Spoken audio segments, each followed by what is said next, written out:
बैलगाडा शर्यतीचे सर्वाधिक किमतीत खरेदी केलेले 3 बैले नंबर 3 वर आहे हिंद केसरी सर्जा। मित्रांनो, सर्जा हा बैलगाडा क्षेत्रातील एक नामांकित बैल आहे।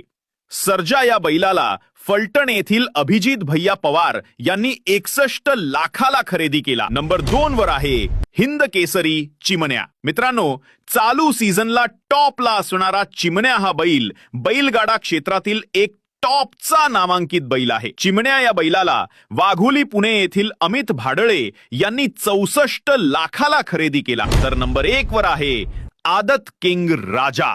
मित्रांनो, आदत वयात महाराष्ट्र गाजवत असलेला राजा हा बैलगाडा क्षेत्रातील एक टॉपचा बैल आहे। राजा या बैलाला कोंढवा पुणे येथील बाबूराव कामठे यांनी छत्रपती संभाजीनगर येथील शाकीर पठाण यांच्याकडून तब्बल 82 लाखाला खरेदी केला।